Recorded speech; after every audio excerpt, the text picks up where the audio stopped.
This segment is sponsored by iChiro Clinics. Mobility is a game of inches. That's according to Dr. Michael Quast. He is with iChiro Clinics, joining us now with a sports analogy to help us understand how critical mobility is and how very close we are sometimes to getting it wrong. Hi, Dr. Quast. Good to see you. Hey, good to see you. So explain what you mean when you say mobility is a game of inches.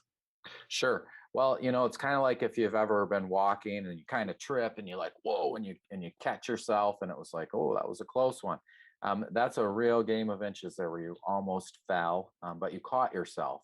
And so the better your mobility, your function is, the less likely you are to like fall. But you can apply that to like anything. So if I'm hitting a baseball and I swing, if all my muscles and tissues are working really well, the odds of that ball getting hit are much higher. If I have tight spots or if I'm sore, if something's not moving full range of motion, my odds of having a swing and a miss are much higher, and then I'm a strikeout. So in sports, I call it the game of inches because you hitting a volleyball and it's in or out by an inch could be the tightness in your shoulder. You throwing a pitch and it's either they just hit a home run or you just struck them out, could be the tightness and the range of motion of your shoulder. You swinging a golf club could be that game of inches, a little bit of tightness, and you just shanked it in the woods or you just put it on the green for closest to the pin. So there's all of these things that just nobody really thinks about because they just think about pain, and really it's that mobility that is going to be your like best thing that you can have, not only to not have pain but to have a good function, good outcomes, good performance.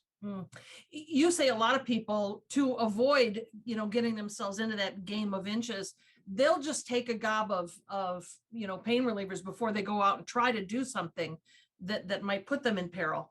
Not the way to go, right? Yeah, so a big mistake, and people have wised up to this over the past 5-6 years with the opioid thing, which we talked about 20 years ago. We were telling people, don't just mask how you feel, it doesn't fix anything.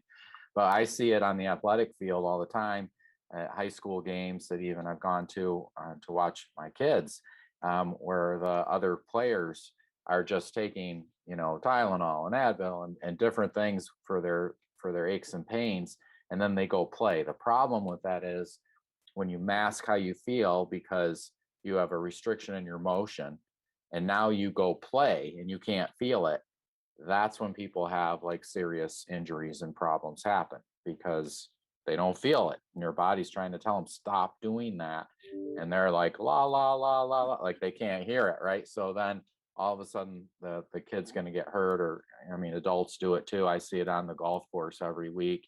Guys are over there taking all their pills and then they play, and I'm like, you guys, like it's a bad idea. It's a bad idea. You mentioned opioids, and of course we have this crisis going in our country. Not only does it mask how you feel, but the even larger consequence of the opioid addiction is huge, right? Yeah. And people kind of try to blow it off because it's like, well, I'm not doing opioids, I just do Tylenol. But Tylenol is the number one cause of acute liver failure in the United States. It's kind of like when you're working with your kids and you said, I told you not to do that, and they do it anyway. And you're like, oh, geez. But bottom line is, masking things just never fixes it. And any of the pills that you take, they do have side effects, and there are ramifications to that, especially over time. And so you want to be aware of that and realize too, if I take a pill and I'm going to throw, if I still have the restriction in my shoulder, it doesn't make me throw better. I just don't feel it. Yeah. And that's just a sad state. So, we're trying to just get people aware of this stuff because there's a lot of things we can do to get your mobility and your function better. And then your need for those pills just goes down because healthy people don't take drugs. They just don't need them because they're healthy. Yeah. All right. Well, folks, you can learn more about iChiro Clinics or make an appointment to start working on your mobility issues. Check out their website, iChiroClinics.com. Thanks, Dr. Quast. Thank you. Have a good day. No matter if it's your first note